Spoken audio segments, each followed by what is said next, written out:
Hey there, it's Steve from Serious Keto, and this is the Not So Serious Keto video podcast. And even though it's the Not So Serious Keto video podcast, it is going to start kind of seriously, this particular podcast. I have been in a pretty difficult place emotionally the last handful of months.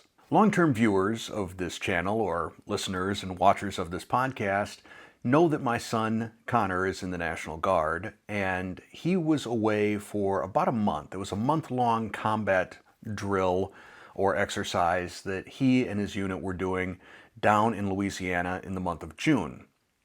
Now, just prior to him going down there, he was told by his commanding officer that he was going to be moved to a different cavalry unit and that he was going to be deployed to the Middle East in September, which would be just a few weeks after his son, Calvin, was born. So I think essentially he would be deploying this week. And it's not something that we could talk about. It's not something that we could share as a sort of a matter of security. And that's been weighing very heavily on all of us as a family. And though I can't share a lot of details, what I can tell you is that a little over a week ago, Connor found out just sort of magically that his name suddenly wasn't on the list anymore and that he was going to stay with his unit. So he gets to stay home, gets to keep spending time with his new baby boy, and of course Colton, his 5-year-old son, and that is a massive, massive relief. So if something sort of felt off with me this summer, just in terms of my energy level and all of that, now you know what it is, and the weight naturally that's sort of off of all of us now. So I just wanted to share that with all of you. And with that, now we can get into sort of a less serious mood on the podcast. Now, I did not do a podcast on Labor Day, and I did get some questions from people saying, why didn't you do any sort of a promo or video around Perfect Keto's Labor Day sale this year? This is the first year I have not done any sort of a promo video for them. And the reason why is this is the first ever Labor Day sale. It's the first ever big sale. So the big sales I count are Memorial Day, Labor Day, Black Friday. And this is the first one in 5 years where I have not placed an order.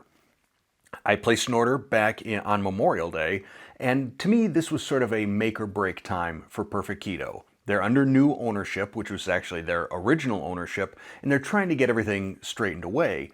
But that sale, it didn't really blow my socks off. And one of the things that I find is kind of disappointing, one of the products that I've always promoted whenever they have one of these sales, is the peanut butter Nola bar. It used to have big entire chunks of peanuts, and it's basically like a payday bar, like the exterior of a payday bar.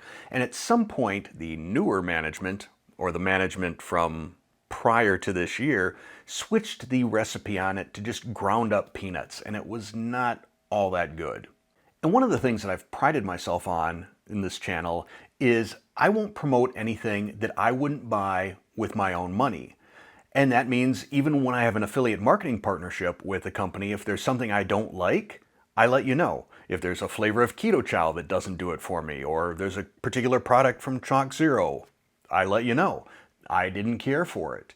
And I had said back when I did the Memorial Day video that this was going to be sort of a potential make or break moment for me and my relationship with Perfect Keto. Now, I'm not saying that my relationship with Perfect Keto is over, but if they're not going to put forth a sale that really blows me away and that I'm going to spend my money on, then I'm not going to expect any of you to do the same, which is why I didn't do a Labor Day video for Perfect Keto. Now, we'll see what they do for Black Friday. And hopefully between now and then I can find out if they have fixed anything in terms of the recipes or anything like that, especially on the Nola bars. I had mentioned in the last podcast one of the negative side effects of keto, which is I don't have the butt cushion that I used to have. So sitting down on hard surfaces, whether it's a wooden chair or an aluminum bench or whatever, I can't do it for very long before my backside starts to hurt. And it was funny to me to see how many of you replied saying, yeah, I've experienced the exact same thing. Well, here's another one that I experienced today, which is being cold. Back when I used to have an additional 70, 75 pounds of insulation on me, I didn't get cold. Hardly ever. In fact, I tended to radiate an awful lot of heat, which my wife Terry liked at night because basically in the winter, I was a source of heat in the bed. Not anymore. In fact, I was just warm enough all the time that doing relatively unimportant or benign activities like washing dishes, I would sweat washing dishes. Eating, not a meal would go by where I didn't break a sweat just while eating. And when we'd go to something like one of Connor's swim meets, oh my gosh, I had to take a towel and I was just sweating constantly. Now, not so much. Don't really sweat all that often. And in fact, I get cold really easily. So this morning we went to Colton's soccer practice and I had a sweatshirt on. I thought, oh, I'll be fine. It's like 50 degrees. Sweatshirt should be plenty. I was just freezing. I had to wrap up in a blanket. It was like going to a Friday night football game, high school football game in late October or something, early November. I was cold. So I'd be curious to know, if any of you experience the same thing since going keto and losing some weight, let me know down in the comments below. Now I'm recording this podcast on Saturday, which means it is a week from today that I will be running my first ever 5K. And I still haven't cracked the 8-minute mile yet. It's my hope, however, that once I get around a bunch of other people, maybe that'll sort of kick up the adrenaline in me a little bit, maybe get something going, and I can get to a sustained pace of less than 8 minutes per mile for the full 5K. And I will let you know in next Monday's podcast how I did. But I'm continuing to get up in the morning, getting out, running, and I've also mentioned before, and I've shared some video before, which I'm about to do again, of some of the wildlife that I see in my neighborhood. There's still a lot of green area and woods and sort of swampland around where I live. And the other day I was out running. I got to this one park that I go through, and probably not more than 10 or 15 feet off the running path were a couple of cranes, or crane. I don't know what the plural is on that. I don't know if it's like sheep, where it's sheep and the plural of sheep is sheep. Is it crane and crane? Or is it crane and cranes? Regardless, I saw a couple. And the last thing that I want to mention before we take a brief little break here is I have started, kind of, on my cookbook. I have come up with a name that I think is pretty good for it. I'm not telling you what it is yet. And I registered the URL for it. So I've got the .com URL for what is going to be the title of my eventual cookbook.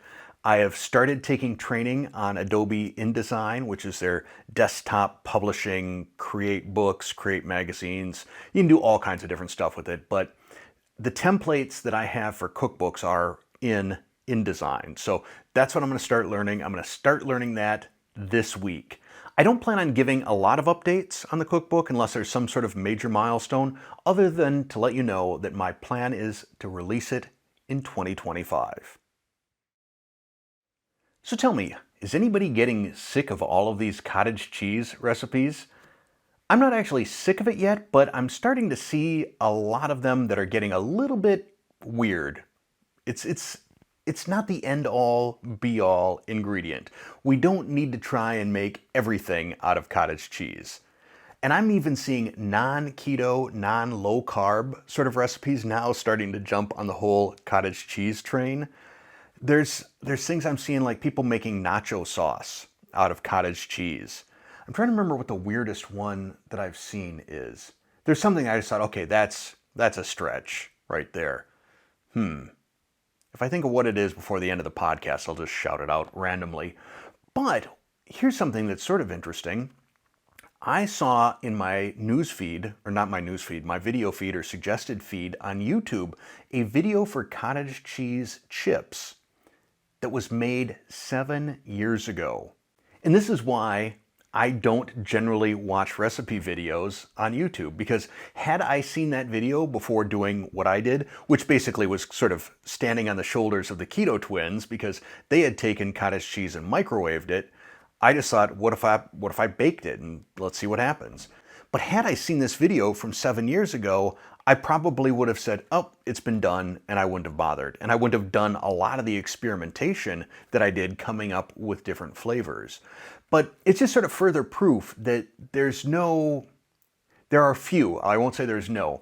We are at a point in time where there are going to be few completely original recipes. It's always somebody iterating on something that's already been done, whether or not you realize, I guess, that it's been done already. And when I think about recipes and I think about the process of coming up with them and has somebody else done this already, which they probably have, it's kind of like that metaphor of, what is it, like if you put 1,000,000 monkeys on 1,000,000 typewriters for 1,000,000 years, sooner or later, one of them will type the complete works of Shakespeare. It's sort of like that, I think, with recipes. So I don't get real hung up if someone makes a recipe that looks like one of my recipes, because it's entirely possible that they just came up with that on their own, the same way I come up with stuff on my own that other people have already done. And sort of continuing the topic of recipes and cooking, I recently started watching the TV show The Bear on Hulu. This is about a restaurant. It's like a Chicago, I think it's in Chicago, Chicago roast beef, Italian beef type of a restaurant. And it really shows you what goes on in a restaurant. And for me, it's sort of a white knuckle experience. I think I'm only 3 episodes in, but it's sort of stressful to watch. And you see the stress that goes on inside a commercial kitchen. And if you're not into watching stuff and you don't want to watch that, one book that I highly, highly recommend to anybody that's interested in what it's like being a professional chef, there's a book by Michael Ruhlman called The Making of a Chef. In fact, there are 3 books in the series. It's, what is it, The Making of a Chef? Oh, totally drawing a blank. I will link to all 3 of them down in the description. They're really good. The first one, The Making of a Chef, Michael Ruhlman goes undercover. He was a journalist, I think in Cleveland, and he decided to go undercover and become a student at the Culinary Institute of America. And he talks about the whole process of going through that and then the internship of working in a restaurant.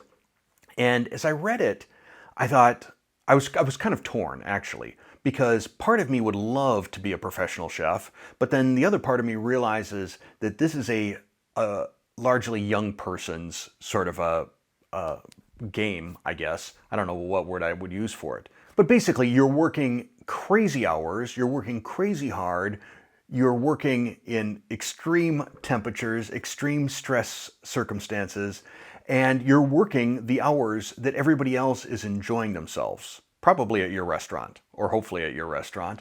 But it's just sort of a backwards life.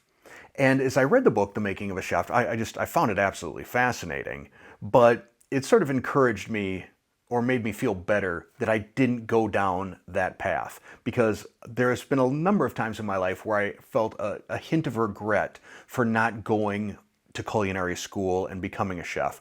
After reading The Making of a Chef, I'm kind of glad that I didn't. But great book. I highly recommend it. Like I said, I'll link to it down below in the description.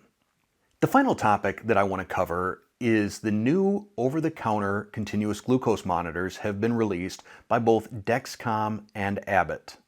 The Dexcom version is called the Stelo and the Abbott version is called the Lingo. They are priced fairly similarly. So I believe that the Stelo is $99 a month if you're just buying it 1 month at a time. It's $89 a month if you get a subscription. I believe that the Lingo is just $89 a month. I haven't tried either, so I can't make any recommendation. I don't know which is better. I suspect probably the channel Type 1 Talks will probably have a review of both of them very, very soon. It's a great channel if you're interested in learning more about continuous glucose monitors. Now, I use a Dexcom G7 and I get them through the Levels Health program. The Levels Health app, it's the one that I show anytime I do any glucose testing. It's an amazing app. I have been talking with them about whether or not that app will support either the Stelo or the Lingo, and they're working on it. That's about, I think, all I can share with you, and I hope that within the next month I will have some interesting news about that, about subscription costs, whether it's just using the app itself and you bring your own over-the-counter CGM, or if they are able to work out something with either Abbott or Dexcom to get a further discounted rate on the CGMs. They've kind of given me a little bit of information, but I don't know how much of this is top secret or not, so I got to kind of keep it to myself. But I think that will be wonderful. Once more people have access to continuous glucose monitors, I was hoping the price would be a little bit less. I was hoping, we'd get maybe in that $50 a month range.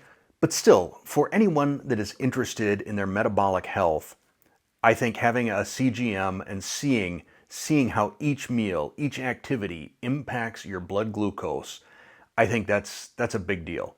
And I've said this numerous times before. Was it Tom Peters that said it? That which is measured gets managed, I think is the saying. And I believe that the more people who start measuring and monitoring their blood glucose, the more they're going to start adjusting the way they eat and start moving into more of a low carb or ketogenic way of eating, which I think is only good for all of us because we build the size of our keto army, if we want to call it that, or keto information resources. That's what we become. The more of us that are doing this, the less of a sort of fringe reputation that keto gets, and I think that's a good thing. The more people know, the better. But I think that's all I got for this podcast. As always, I thank you for spending a little bit of time with me. I thank you for listening, and I say thanks for watching.